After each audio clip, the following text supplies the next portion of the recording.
आज जितने भी बीएड कॉलेज खुल रहे हैं, जितने भी तकनीकी कॉलेज खुल रहे हैं, जो प्राइवेट से खुल रहे हैं, उनमें लगभग 70% माननीयों का इनडायरेक्ट इन्वेस्टमेंट है।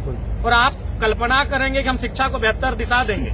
आज जो भी माननीय रहे, मंचों में विनोद बाबू का नाम लेते हैं, बिरसा मुंडा का नाम लेते हैं, और सब प्राइवेटाइजेशन को बढ़ावा दे रहे हैं, सब निजीकरण को बढ़ावा दे रहे हैं। निजी अस्पताल इनका, निजी विश्वविद्यालय इनका, निजी महाविद्यालय इनका, तो ये शोभनीय नहीं है। जिस दिन यहाँ के माननीय, चूंकि विधायिका एक महत्वपूर्ण अंग होती है, विधायिका विधि बनाने वाले लोग होते हैं, जिस दिन विधायिका ढंग की विधि बनाएगी इस राज्य में, यह राज्य विनोद बाबू और बिरसा मुंडा के सपनों की ओर अग्रसित होगा। नहीं तो आज हमें लगता है 5 से 15% विनोद बाबू के सपने को हम साकार कर पाए हैं। एक बहुत बड़ा हिस्सा आज विनोद बाबू के सपने को हम लोग छू तक नहीं पाए हैं। इसके विधि व्यवस्था को किस तरह से सुधारने की आवश्यकता है? आपने देखा, हम 1 बजे रात को गए, ये भी झारखंड के इतिहास में पहली बार हुआ होगा कि एक विधायक नक्सल प्रभावित क्षेत्र, जहां 1 महीना पहले 2 नक्सलियों का एनकाउंटर हो चुका है, वहां 1 बजे रात को एक विधायक जाता है। और उसी का प्रेशर है कि हालांकि हम बोकारो पुलिस टीम के कप्तान को धन्यवाद देंगे, लेकिन सवाल ये है कि हर बार विधायक आएगा तभी समस्याओं का समाधान होगा, और कई सारे केस पेंडिंग है, उनका समाधान कब होगा? क्योंकि वहां विधायक की एंट्री नहीं है। तो ये दुर्भाग्यपूर्ण है, चिंताजनक है। सरकार को उस दिशा में गंभीरतापूर्वक सोचना चाहिए, क्योंकि वहां कैसे उठाएंगे?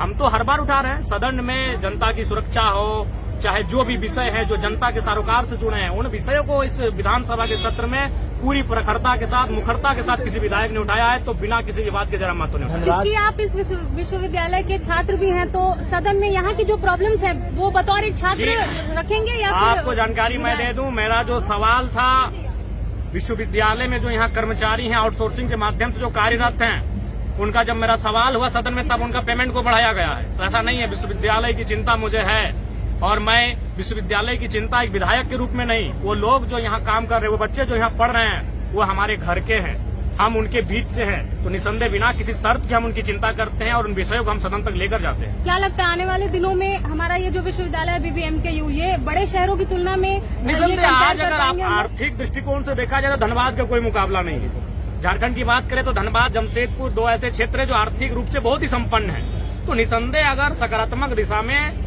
अगर प्रबंधन प्रशासन अगर कार्य करे और सरकार का संरक्षण मिले, तो निसंदेह हमारा विश्वविद्यालय झारखंड का बेहतर विश्वविद्यालय बनके, हिंदुस्तान का बेहतर विश्वविद्यालय बनके सामने आएगा। संतोषजनक नहीं है? बिल्कुल संतोषजनक कैसे रहेगी? सीधी बात कहना है, जब तक शिक्षा सरल नहीं होगी, जब तक शिक्षा आम व्यक्ति के बच्चे तक नहीं आएगी, कैसे हम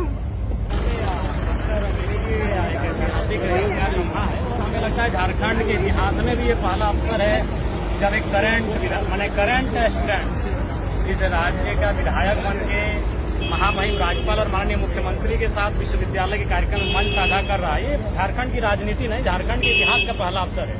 तो निसंदेह हमारे राजनीति में आने से आज आपने देखा भी होगा कि जब मेरे नाम का उद्घोष हो रहा था, छात्रों की करतल ध्वनि का आवाज 4 गुना हो जाता था। यानी उनको ये आभास हो रहा है कि पहली बार हमारे बीच का नेता कोई सदन में गया है। तो इसलिए ये हमारा यहाँ आना ही एक बहुत बड़ी उपलब्धि है, एक बहुत बड़ी जीत है। और जहाँ तक विनोद बिहारी महतो का प्रश्न है, हमारे पास शब्द नहीं है, क्योंकि विनोद बिहारी महतो के बिना आप इस राज्य की कल्पना नहीं कर सकते। विनोद बिहारी महतो वही शख्स थे जब 1956 या 54 के आसपास था, जब झारखंड राज्य डिमांड को यह कह के ठुकरा दिया गया कि यह केवल जनजातियों की मांग है, अगर झारखंड राज्य अलग हो जाएगा तो बाकी स्टेट पर इकोनॉमी पे असर पड़ेगा। 3 कारणों से झारखंड राज्य की मांग को खारिज कर दिया गया था। और उस समय के जो अगवा थे जयपाल सिंह मुंडा, उन्होंने कांग्रेस में विलय कर दिया और लगभग आंदोलन को जो गति थी वो थम सी गई। उस समय के हीरो थे जयपाल सिंह मुंडा, कार्तिक उरांव, बागुन समरई, ANU होरो। उसके बाद जो 70 का दशक शुरू हुआ, उसमें बिना किसी विवाद के उस दौर के सर्वमान्य नेता कैप्टन विनोद बिहारी महतो थे। उनका सहयोग मिला कॉमरेड AK राय और दिसम गुरु शिबू सोरेन को, और उसी संघर्ष का आज ये परिणाम है कि हमें अलग झारखंड राज्य का निर्माण हम देख पाए, अलग झारखंड राज्य हमें नसीब हुआ। और जहां तक शिक्षा की, ये तो आंदोलन की राजनीति की बात हुई, अगर शिक्षा की बात करें तो विनोद बिहारी महतो एकमात्र ऐसे शख्स है जिनके नाम से शायद सैकड़ों संस्थान है शैक्षणिक। मुझे अभी भी उनके जो आंदोलनकारी साथी मिलते हैं वो बताते हैं कि अगर कहीं विनोद बिहारी जाते थे, क्योंकि आज की डेट में नेता धर्म के नाम पर राजनीति करते हैं, कहीं गए तो किसी मस्जिद में चंदा दिए, किसी मंदिर में चंदा दिए, लेकिन लोग कहते हैं कि विनोद बिहारी महतो जब जाते थे गांव में लोग मंदिर मस्जिद के नाम पे कि विनोद बाबू मंदिर बनाना है या फिर धार्मिक कार्यक्रम में चंदा दीजिए, वो कहते थे गाँव में स्कूल बनाओ, हम सबसे चंदा देंगे। तो राज्यपाल अभी बोले हैं कि उच्च शिक्षा की जो स्थिति है राज्य में वो बहुत मधेपुरा क्षेत्र। अगर यहाँ आपको नौकरी करनी है तो आपको 12 बजे नहीं 2 बजे रात को भी हम जहाँ बोलेंगे वहाँ ना बने, तो ट्रांसफर कर लीजिए। मैं आपके माध्यम से, मेरी किसी से कोई शिकवा गिला जाति दुश्मनी नहीं है, लेकिन अगर ये लोग कह रहे हैं कि अगर अपराध बढ़ा है तो मैं पुलिस कप्तान से स्पष्ट कहना चाहूंगा कि आप उन पर विराम लगाएं, और नहीं तो ऐसी जिला में आके कोई फायदा नहीं। बिल्कुल, तो जिस तरह से अभी जयराम महतो ने चुनौती दी है प्रशासन को और कहा है कि अगर आप अपराध नियंत्रण